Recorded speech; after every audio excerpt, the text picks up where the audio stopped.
அருட்பெருஞ்சோதி அருட்பெருஞ்சோதி தனிப்பெருங்கருணை அருட்பெருஞ்சோதி. பேருபதேசம்.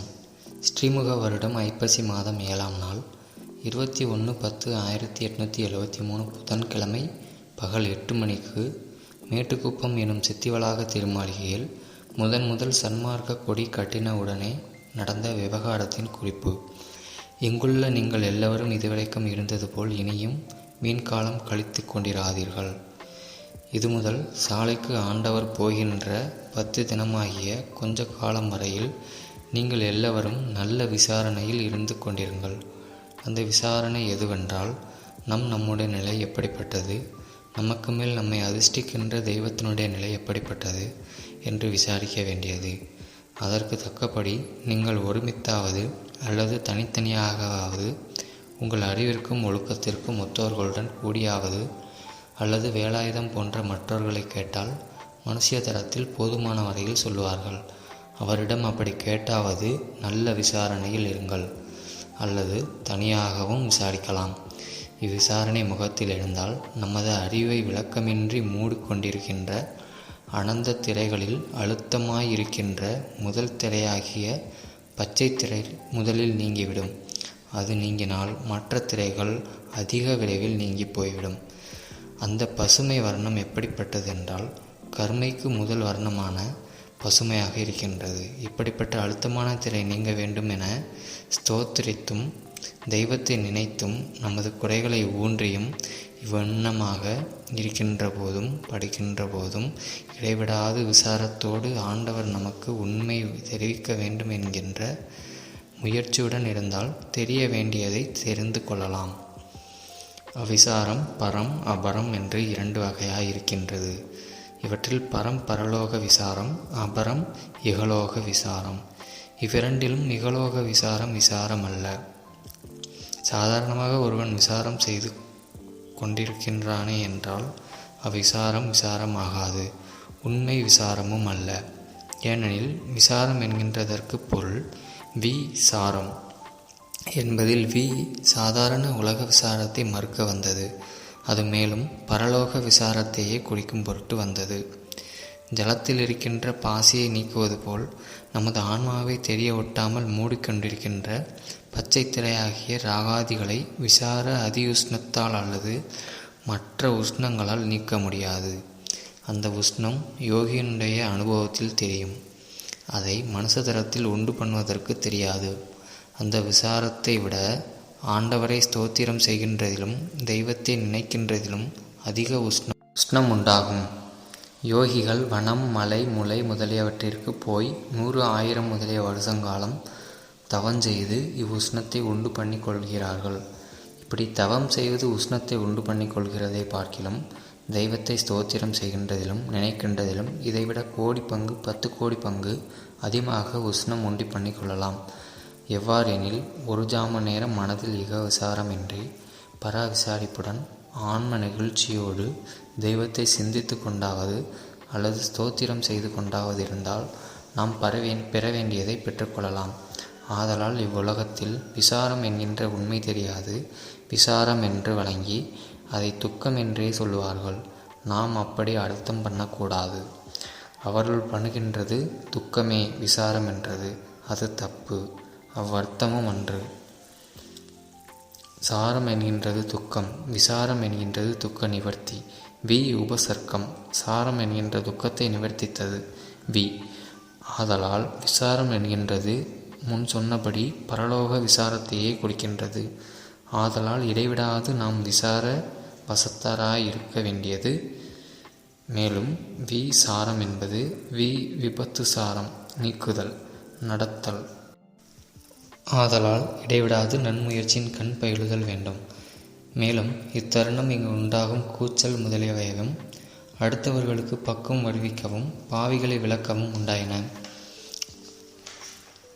ஆதலால் நாம் எல்லோரும் இத்தருணம் இப்போதே விசேஷ நன்முயற்சியுடனே இருந்தால் ஆண்டவர் வருகிற போது நம் கீழ்ப்பாகத்திலுள்ள அசுத்த மாயா திரையோடு கூடி மேற்பாகத்தில் இருக்கின்ற சுத்த மாயையினுடைய பச்சை திரையும் நீங்கி போய்விடும். கருமையில் பச்சை வண்ணமுடையது அசுத்த மாயா திரை. பொன்மயிர் பச்சை வண்ணமுடையது சுத்த மாயாத்திரை. கருமயிர் பச்சை வண்ணமுடையது அசுத்த மாயாத்திரை. நீங்கின பிறகு மற்ற 7 திரைகளும் அதிக விரைவில் நீங்கி போய்விடும். இத்திரைகளின் விவரத்தை திருவருட்பெருஞ்சோதி அகவலில் கண்டு உணர்க. மேலும் இது நீங்கினவுடனே ஒருவன் பஞ்ச கிருத்திய முதலியானவையும் செய்வான். ஆதலால் ஒவ்வொருவரும் முயற்சியுடனே இருந்தால் அதற்கு தக்க லாபத்தை பெற்றுக்கொள்ளலாம். தெய்வத்துக்கு கை கால் முதலியன இருக்குமா என்று கேட்பவருக்கு பதில் சொல்ல தெரியாது விழிக்கின்றார்கள். இது உண்மையாக இருப்பதாகவே முன்னும் பின்னும் உள்ள பெரியவர்கள் என்று பெயரிட்டு கொண்டவர்களும் உண்மையை அறியாது அப்படியே கண்ணை மூடிக்கொண்டு உளறி இருக்கிறார்கள். ஆனால் ஆதியிலே இதை மறைத்தவன் ஓர் வல்லவன். அவன் மறைத்ததை இதுவரைக்கும் ஒருவரும் கண்டபாடில்லை. அவன் பூட்டி அந்த பூட்டை ஒருவரும் திறக்கவில்லை. இதுவரைக்கும் அப்படிப்பட்டவன் பூட்டிய பூட்டை உடைக்க ஒருவரும் வரவில்லை. அவைகளில் ஏகதேச கர்ம சித்திகளை கற்பனைகளாக சொல்லியிருக்கிறார்கள். அதற்காக ஒவ்வொரு சித்திக்கும் 10 வருஷம் 8 வருஷம் பிரயாசம் எடுத்துக்கொண்டால் அற்ப சித்திகளை அடையலாம். அதற்காக அவற்றில் லட்சியம் வைத்தால் ஆண்டவரிடத்தில் வைத்து கொண்டிருக்கின்ற லட்சியம் போய்விடும். ஆண்டவரிடத்தில் வைத்த லட்சியம் போய்விட்டால் நீங்கள் அடையப் போகிற பெரிய பிரயோஜனம் போய்விடும். அல்லது அதில் முயற்சி செய்து அவ்வளவு காலம் உழைத்து அந்த அற்ப பிரயோஜனத்தை கொண்டு அதனால் ஒரு லாபத்தை ஏகதேசம் அடைந்தால் முக்கிய லாபம் போய்விடும். ஆகையால் அவைகளில் லட்சியம் வைக்காமல் ஆண்டவரிடத்திலேயே லட்சியம் வைக்க வேண்டியது. முன் சொன்ன ஏகதேச சித்தி கற்பனை என்கின்றது வாசக பெரு விண்ணப்பத்தாலும் இயல் வேத ஆகமங்கள் புராணங்கள் என்ற அருள் விளக்க மாலை பாசுரத்தாலும் உணர்க. மேலும் அதற்கண்ட குறிப்பையும் தெரிந்து கொள்க. இப்போது ஆண்டவர் என்னை ஏறாத நிலைமிசை ஏற்றிருக்கின்றார். இப்போது எல்லாவற்றையும் விட்டுவிட்டதனால் வந்த லாபம் இது. ஆதலால் நீங்களும் விட்டுவிட்டீர்களே ஆனால் என்னை போல் பெரிய லாபத்தை பெறுவீர்கள். இதுவரைக்கும் விடாமல் வைத்து கொண்டிருந்தவர்கள் ஏதாவது லாபத்தை பெற்றுக்கொண்டார்களா? பெற்றுக்கொள்ளவில்லை. நான் அப்படி அந்த சமயத்தில் வைத்திருந்த லட்சியமே என்னை இந்த நிலையில் தூக்கிவிட்டது என்றாலோ அந்த லட்சியம் தூக்கிவிடவில்லை.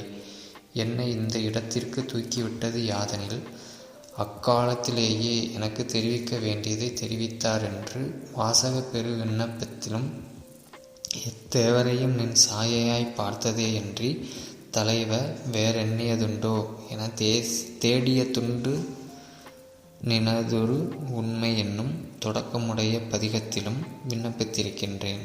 மேலும் அவர் தெரிவித்த உண்மை பெருநெறி ஒழுக்கம் யாதெனில் கருணையும் சிவமும் பொருள் எனக் காணும் காட்சியும் பெறுக என்றதுதான்.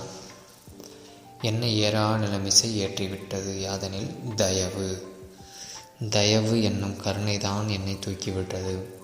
இத்தருணம் ஆண்டவர் எல்லாவற்றையும் நீக்கி எல்லாரும் மேலான இன்பத்தை அடையும் பொருட்டு முடிவான இன்பான்பவத்தை சாதக சகாயமான திருவருள் மகா வாக்கிய திருமந்திரத்தை தமது உண்மையை வெளிப்பட காட்டும் மகா மந்திர வாக்கியத்தை எனக்கு வெளியிட்ட அவ்வண்ணம் எனது மெய்யறிவின் கண் அனுபவித்தெழுந்த உண்மை அனுபவானந்த இன்பத்தை நீங்கள் எல்லாவரும் என்போல் ஐயம் திரிபு மயக்கமின்றி அடைய என்னுள்ளே எழுந்து பொங்கி ஆன்மநேய ஒருமைப்பாட்டுரிமை பற்றி குறிப்பிப்பேன்.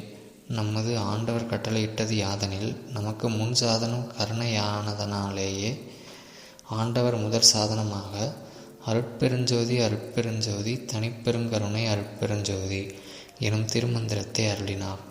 இதற்கு சாட்சியாக இப்போதுதான் சன்மார்க்க கொடி கட்டி கொண்டது. அக்கொடி உண்மையில் யாதெனில் நமது நாபி முதல் புருவ மத்தி ஈராக ஒரு நாடி இருக்கின்றது. அந்த நாடி நுனியில் புருவ மத்தியின் உட்புறத்தில் ஒரு சவ்வு தொங்குகின்றது. அதன் அடிப்புறம் வெள்ளை வர்ணம், மேற்புறம் மஞ்சள் வர்ணம். அச்சவ்வின் கீழ் ஒரு நரம்பு ஏறவும் இறங்கவும் இருக்கின்றது. இக்கொடி நம் அனுபவத்தின் கண் விளங்கும். இவ்வடையாள குறிப்பாகவே இன்றைய தினம் வெளிமுகத்தில் அடையாள வர்ணமான கொடி கட்டியது. இனி எல்லாருக்கும் நல்ல அனுபவம் அறிவின் கண் தோன்றும். எல்லோருக்கும் தாய் தந்தை அண்ணன் தம்பி முதலிய ஆப்தர்கள் செய்யப்பட்ட உதவி எவ்வளவோ அதற்கும் கோடி பங்கு அதிகமாக உதவி கொடுக்கும்படியான இடம் இந்த இடம் சித்திவளாகும். இது ஆண்டவர் கட்டளை. இது சத்தியம்.